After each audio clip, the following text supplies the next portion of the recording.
গত বছরের এপ্রিলে হঠাৎ সিডনি থেকে ঢাকা এসেছিলেন ৯০ দশকের জনপ্রিয় চিত্রনায়িকা শাবনূর। মাত্র ৮ ঘন্টা দেশে থেকে অসুস্থ মাকে সঙ্গে নিয়েই আবার অস্ট্রেলিয়ায় ফিরে যান। তখন জানিয়েছিলেন বছর শেষে ঢাকায় এসে কয়েক মাস কাটাবেন, কিন্তু শেষ মুহূর্তে বদলে যায় সে পরিকল্পনা। বাংলাদেশ নয়, তার যাত্রার গন্তব্য হয়ে ওঠে যুক্তরাষ্ট্র। সিদ্ধান্তের পেছনে বড় কারণ ছিলেন তার একমাত্র সন্তান আইজান নেহান। ছেলের আগ্রহে এবং যুক্তরাষ্ট্রে থাকা ৯০ দশকের সহকর্মীদের অনুরোধে শেষ পর্যন্ত আমেরিকাতেই উড়াল দেন শাবনূর। প্রায় ১ মাস ধরে যুক্তরাষ্ট্রে অবস্থান করছেন তিনি। আরও কিছুদিন থাকবেন বলেও জানিয়েছেন। বিশেষ করে নিউ ইয়র্কের টাইমস স্কোয়ারে ছেলেকে নিয়ে নতুন বছরের প্রথম দিন কাটানো এবং তুষারপাত দেখার অভিজ্ঞতা তার কাছে স্মরণীয় হয়ে থাকবে।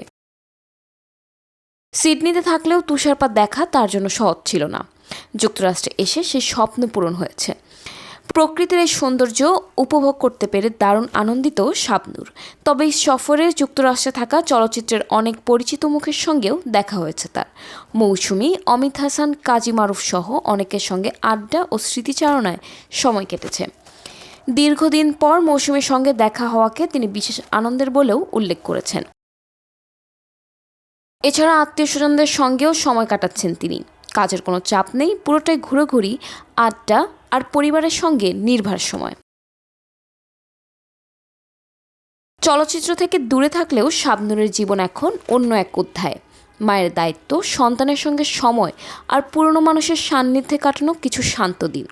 সামনে কি পরিকল্পনা, কবে দেশে ফেরা, সেই সিদ্ধান্ত আপাতত সময়ের উপরই ছেড়ে দিয়েছেন ৯০ দশকের এই জনপ্রিয় নায়িকা।